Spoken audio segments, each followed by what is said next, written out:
આવકારો છું તને હો ધરતી તને માં. આ યુવાનોને તાળીઓના ગગડાટથી વધાવેલો સાહેબ. કારણ કે લાખ વાતે લેવું હાહર વેડીમાં હવને ગમે પણ દેવું કોઈને ન ગમે લાખા વિસિયા. બરાબર. એટલે કવિએ કીધું છે કે જાનની જાણતો ભગત જણ જાય કાસુર કા દાતાર રે મળે કાસુર કા દાતાર. નહીં તો માતું વાજણી રે જય મત તારું નૂર ગુમાવે. હે જનેતા હે માં જનની જણતો ભગત જણજે કાસુર કા દાતાર નહીતર રેજે માતું વાજણી મત ગુમાવીશ તારો નૂર.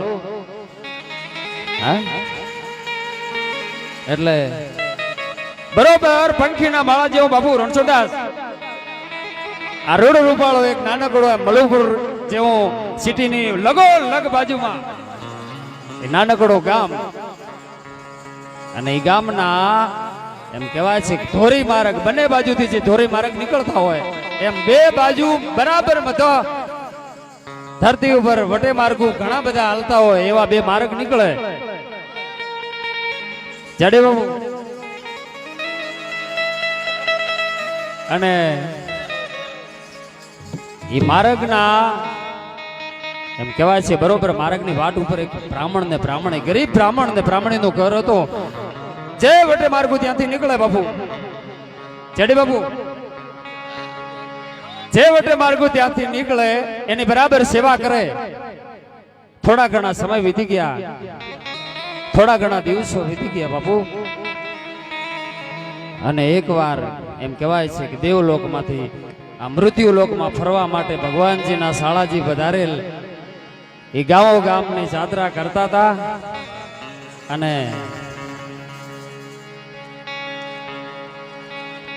એ બ્રાહ્મણના ઘેરે એમ કહેવાય છે વટે માર્ગો થઈને આવી ગયા અને બ્રાહ્મણને ગોર મહારાજને કીધું કે બાપુ સીતારામ. તો કે સીતારામ બાપુ પધારો.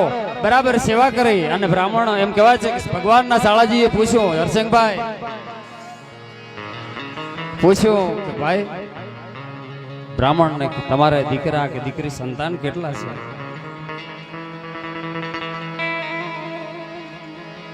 તમારે સંતાન કેટલા છે? એટલે બ્રાહ્મણે કીધું કે બાપુ મારે સંતાન નથી.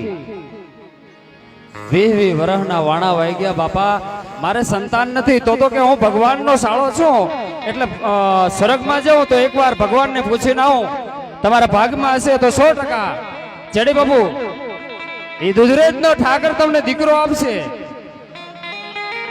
બરાબર. અને આ બ્રાહ્મણે કીધું કાંઈ વાંધો નહીં બાપ, અમારા ભાગમાં હોય તો એટલું કામ અમારું કરતા આવજો. અને ભગવાનનો સાળો એમ કહેવાય છે કે સરગા લોકમાં ગયો ને ભગવાનને પૂછ્યું બ્રાહ્મણની પોથી કાઢો, એના ઘરનું મેં અન્ન ખાધું છે, એના ઘરનું પાણી પીધું છે, એની પોથી કાઢો. પોથી કાઢીને ભગવાને કીધું કે બ્રાહ્મણના ભાગમાં હરસિંહભાઈ દીકરો નથી. હે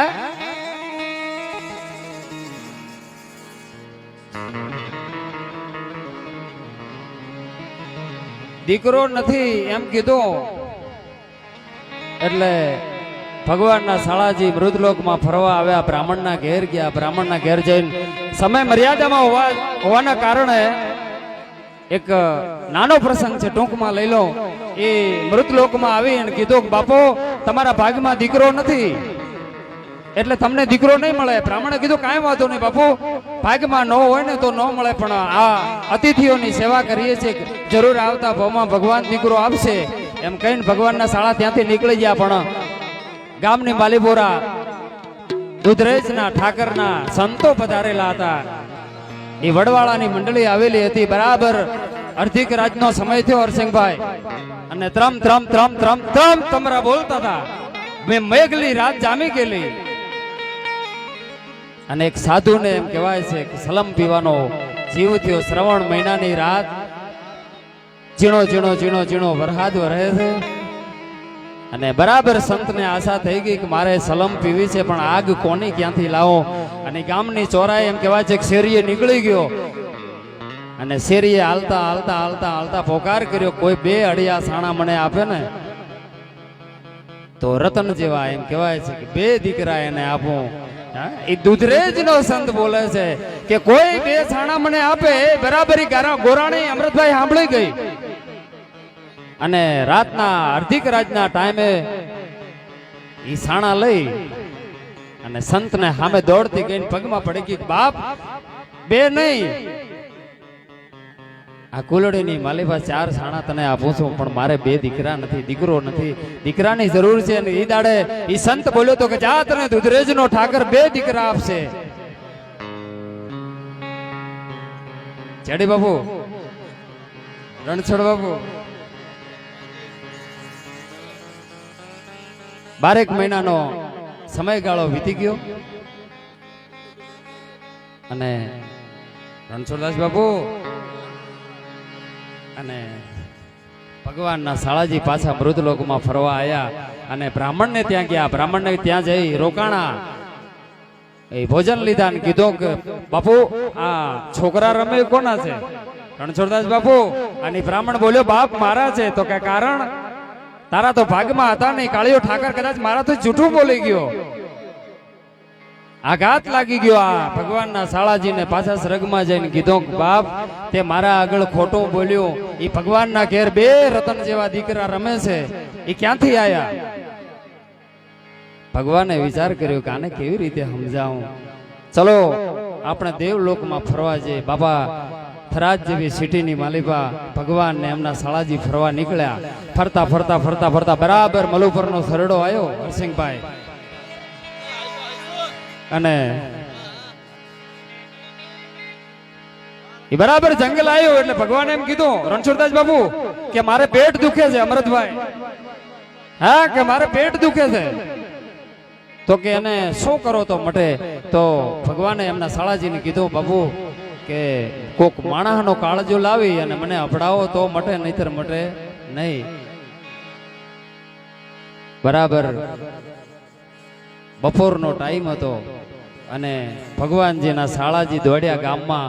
બરાબર આખા ગામ, નગર, સિટી અને શેરીએ ચોરાએ ફરીને એટલું કીધું કે ભગવાનને પેટ દુખે છે અને કાળજાની, માણસના કાળજાની જરૂર છે, કોઈ કાળજું આપે નહીં. બરાબર દોડી દોડધામ કરીને હાથની મજરે ભાગી એના ટાઈમે જઈ એ રાદલદાના ઓરડે ભગવાન સૂર્યનારાયણને જવાનો ટાઈમ થઈ ગયો બાપુ. અને ભગવાનને આવીને કીધું કે બાપ કોઈ કાળજું આપતું નથી, ક્યાંથી લાવું કાળજું? અને ઈ દાડે ભગવાને કીધું કે હાલે આગળ હાલ, કોક મળી જાય એના સિવાય મારું પેટ મટે નહીં. પણ બરાબર એ સરડાની માલિપા એ સંત હતો, એ દુધરેજનો એક સાધુ હતો, ઈ લીલી વનરાયની નીચે બેઠો બેઠો બેઠો સમાધિ લગાવીને હરિનું સ્મરણ કરતો હતો. અને સ્મરણ કરતા કરતા કરતા ભગવાનના સાળાજી દોડતા ગયા, કીધું કે બાપુ ભગવાનને પેટ દુખે છે, કાળજું જોઈએ છે, તમે હાલો તો ભગવાન હાજા થાય, નહીતર થાય નહીં. એટલે એ સંત બોલ્યો સમાધિ ખોલીને કે બાપ તું તારા ભગવાનને જઈને પૂછી લેજે કે વાસી જોઈએ તો અહીંયા બેઠા બેઠા આપી દઉં અને તાજું જોઈએ તો ત્યાં આવીને કાઢી આપું. એટલું કહી અને ભગવાનના સાળાજી એમ કહેવાય છે કે દોડતા ગયા, જાઓ દોડતા જઈને ભગવાનને કીધું કે વાસી હાલશે? ભગવાને કીધું કે નહીં, મારે તાજું જોઈએ, વાસીથી મારું પેટ મટે નહીં. એટલે સંતભાઈ જઈને કીધું કે ના ભાઈ તાજું જોઈએ છે. સંત રૂબરૂ આવી અને એમ કહેવાય છે કટાર પેટમાં ઉલવાનું કર્યું અને 3 લોકના નાથ ભગવાન કાળીએ ઠાકરે દર્શન આપીને કીધું, સાળાજી આ દુધરેજનો ઠાકરના માટે જે કાળજા આપી દે ને, આ વડવાળાના સંતો જેના કાળજા આપે છે ને, ઈ કે ને તો દીકરા મારે ભાગ્યમાં ન હોય તો એ આપવા પડે બાપ. એ તમારા કીધે દીકરા મળે નહીં. હા, જેના કિસ્મતમાં ન હોય તો પણ દીકરા દેવા પડે. કારણ કે એ ઠાકરના માટે કાળજા આપે છે. એવા સંતોની મેદનેમાં સંતને સંતપણા નથી મફતમાં મળતા બાપા, એના ઋણ ચૂકવવા પડતા, એને નથી મફતમાં મળતા. સમય મર્યાદામાં છે અને ઘણા બધા મિત્રો ભજનીકોને આપણે સાંભળવાના છે, વિઠ્ઠલદા બાપુને સાંભળવાના છે અને ઘણા કલાકારોને સાંભળવા છે અને આ સ્ટેજ છે ભાઈ વડવાળાનું જાણી જ છે. અહીંયા જે જેને મોકો મળે આપણા સદભાગ્ય કહેવાય કે આપણે વણી ફેરવવાનો મોકો મળ્યો. એટલે તમામ ભાઈઓને મારી નમ્ર વિનંતી છે કે સમય મર્યાદામાં હોવાના કારણે તમામ કલાકારોએ એક એક ભજન ગાઈને બધાને વારો આપે એવી હું વિનંતી કરું છું. અને આપણા કોભાડી ગામના રબારી સમાજનો યુવાન